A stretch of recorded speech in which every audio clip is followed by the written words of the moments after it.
It was the largest ship the world had ever seen, a floating palace of steel, luxury, and dreams. But on the night of the 14th of April 1912, that dream collided with an iceberg in the freezing Atlantic. In less than 3 hours, the unsinkable Titanic vanished beneath the waves, leaving behind the cries of more than 1,500 souls. This was not just a disaster. It was the night humanity learned that even the strongest creations can shatter, and even the brightest dream. Welcome to the hidden past, where forgotten stories rise again. The Titanic was more than a ship. It was a symbol of human ambition, a floating palace with grand staircases, glittering chandeliers, dining halls fit for royalty. First-class passengers walked in luxury, while immigrants in steerage carried hopes of a new life in America. It was called Unsinkable, a triumph of steel and pride. For many, it was not just a voyage, it was destiny. The Titanic embodied the dream of progress, but beneath its beauty lay a dangerous illusion that nothing could break it. On the morning of the 10th of April 1912, crowds gathered at Southampton's docks to witness history. The Titanic towered above the harbor, gleaming like a palace of steel. Families waved goodbye, their voices drowned by the ship's whistles.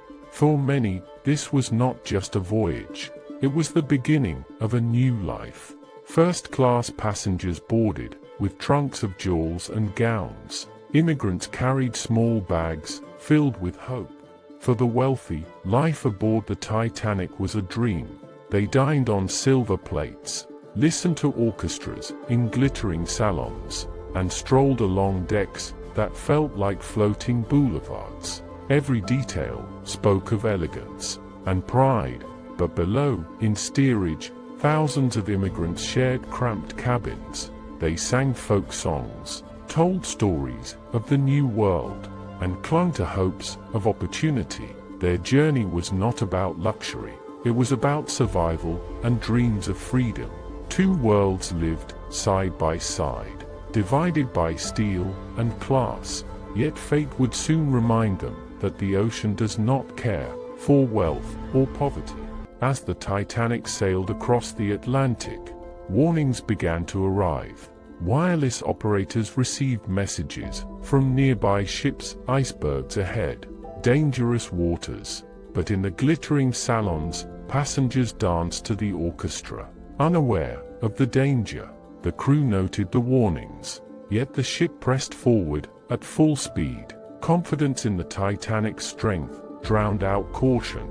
To many, the ocean seemed calm, endless, harmless, but beneath the silence of the waves, fate was waiting. The warnings were clear, yet they were ignored. On the night of the 14th of April 1912, the ocean was calm, the sky filled with stars. At 11:40 p.m. a sudden jolt shook the Titanic. Lookouts had spotted an iceberg, too late. Its massive wall of ice scraped along the ship's side, tearing open steel like paper. Most passengers felt only a faint shudder, unaware of the wound beneath the surface. But deep below, water rushed into the lower compartments. The unsinkable Titanic had been struck, and its fate was sealed. At first, confusion spread quietly. Passengers laughed nervously, believing the ship could never sink. But as the minutes passed, the truth became undeniable. Water surged through the lower decks, and the Titanic began to tilt. Crew members shouted orders. Lifeboats were uncovered, and panic erupted. Families clung to each other, desperate for answers. The orchestra kept playing, trying to calm the crowd. But fear drowned out the music. The unsinkable Titanic was dying, and every soul aboard knew they were trapped in a race against time. As the Titanic tilted deeper into the sea, lifeboats became the only hope, but there were not enough. Barely half the passengers could be saved. Crew members rushed to fill them, yet confusion and fear ruled the decks. First-class passengers were guided to safety, while many in steerage struggled even to reach the upper decks. Families were torn apart. Mothers begged for space. Countless men were ordered to stay behind. The lifeboats lowered into the freezing Atlantic, some half empty, while hundreds remained trapped on the ship. In that moment, class and privilege decided who would live and who would die. As midnight passed, the Titanic's bow sank deeper into the Atlantic. Decks tilted sharply, sending furniture, luggage, and terrified passengers sliding into the dark. The orchestra played one last hymn, their music echoing against the night sky. Families clung together, whispering prayers. Some leapt into the freezing water, while others stood frozen, staring at the stars above. At 2:20 a.m., with a thunderous roar, the Titanic broke apart and disappeared beneath the waves. In that silence, the ship of dreams became a tomb, and the ocean claimed more than 1,500 lives. Bill Kulpali whale cinematic style mythic dia high pauses, emphasis or rhythm k sath, take ha word samaj or narration full emotional large. When the Titanic slipped beneath the waves, silence fell across the Atlantic.